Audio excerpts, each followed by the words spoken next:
SIR voter তালিকায় নাম বাদ পড়া এবং বিচারাধীন ভোটার ইস্যুতে শুক্রবার নির্বাচন কমিশন এবং বিজেপিকে ধিক্কার জানালেন মালদা জেলার তৃণমূল নেতৃত্ব। নির্বাচন কমিশন এবং বিজেপিকে ধিক্কার জানিয়ে সাংবাদিক সম্মেলন করলেন জেলা তৃণমূল সভাপতি আব্দুর রহিম বক্সী, জেলা তৃণমূলের সহ সভাপতি প্রসূন ব্যানার্জি, শুভময় বসু, জেলা তৃণমূলের মুখপাত্র আশিস কুণ্ডু। এছাড়া উপস্থিত ছিলেন জেলা পরিষদের সভাধিপতি লিপিকা বর্মন ঘোষ, জেলা যুব তৃণমূল সভাপতি প্রসেনজিৎ দাস সহ অন্যান্যরা।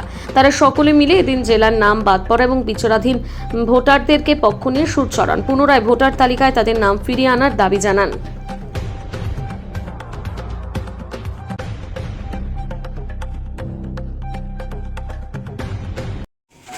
আমাদের কাছে একটা লিস্ট আছে, সেই লিস্টটা আপনাদেরকে পড়ে আমরা দিয়ে দিচ্ছি, পুরো ফাইনালাইজটা। আর সেই লিস্টটা যারা যারা মারা গে মানে ডেথ দেখানো হয়েছে অথচ জীবিত আছে, সেটা আমরা লিস্ট আপনাদেরকে আজকের মধ্যে সাপ্লাই করে দিই।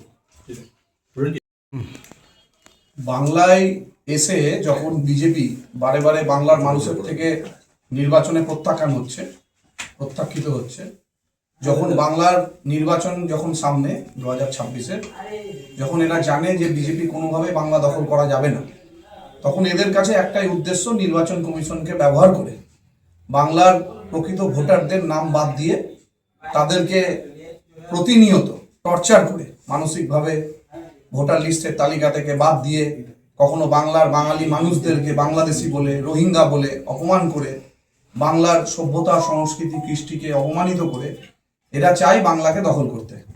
তাই জন্যই আজকে আমাদের মালদা জেলায় 10 লক্ষর উপরে লজিক্যাল ডিসক্রিপেন্সির নাম ছিল।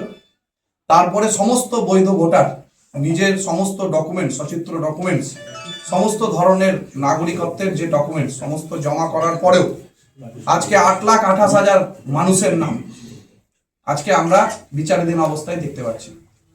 তারা তো আমরা বাঙালি, আমাদের সারাই মালদার মানুষ, দীর্ঘ বছর ধরে তারা মালদায় বেঁচে আছেন, মালদায় কাজ করছেন, কেউ সরকারি কর্মচারী হিসাবে, কেউ ব্যবসা হিসাবে, কেউ বিভিন্ন বছর ধরে জমির কাগজ সমস্ত কিছু থাকার পরে আজকে যেভাবে মানুষকে ভোটাধিকার থেকে বঞ্চিত করা হচ্ছে, এটা এই ষড়যন্ত্রের বিরুদ্ধে আমরা সকলেই সোচ্চার হয়েছি। এবং আমাদের দলনেত্রী মমতা বন্দ্যোপাধ্যায়, পশ্চিমবাংলার মুখ্যমন্ত্রী, এবং আমাদের দলের সর্বভারতীয় সাধারণ সম্পাদক অভিষেক বন্দ্যোপাধ্যায়, তারা সুপ্রিম কোর্টে আইনি লড়াই করে সমস্তভাবে চেষ্টা করছেন বাংলার মানুষের যাতে ভোটাধিকার রক্ষা থাকে। আমরাও মহামান্য বিচারকদের কাছে আবেদন জানাবো যে নিশ্চিতভাবে আমাদের আইনের উপরে ভরসা আছে, বিচার ব্যবস্থার উপরে ভরসা আছে, বাংলার মানুষ তার প্রকৃত অধিকার পাবে।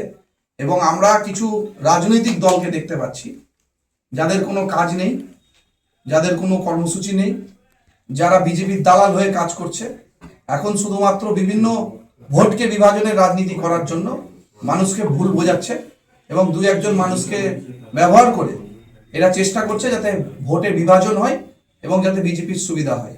আমরা মানুষকে বলবো এই বিজেপির দালাল যে সমস্ত দলগুলো আছে, এই দলগুলোকে চিহ্নিত রাখতে, কারণ এরা সামনে থেকে নির্বাচন কমিশনকে ব্যবহার করছে, আর পেছন থেকে এই কিছু রাজনৈতিক দল হঠাৎ করে জন্ম হয়েছে, আর কয়েকজন যারা মানুষের ভোটে শূন্য হয়েছে 21 সাল থেকে, তারাও এখন এই ধরনের কাজ করছে। কিছু নেতা নেত্রী জুটেছে, তাদেরকে মানুষ চিহ্নিত করবে এবং আমাদের স্থির বিশ্বাস মালদার মানুষ এবং মালদার বাঙালি মানুষেরা বিজেপির বিরুদ্ধে যোগ্য জবাব দিতে যাচ্ছে। যতই এদের ভোট কাটার ষড়যন্ত্র হোক, তৃণমূল কংগ্রেস মালদা জেলায় ভালো ফলে জিতছে, এটা আজকের প্রেস মিট থেকে আপনাদেরকে বলে দিলাম।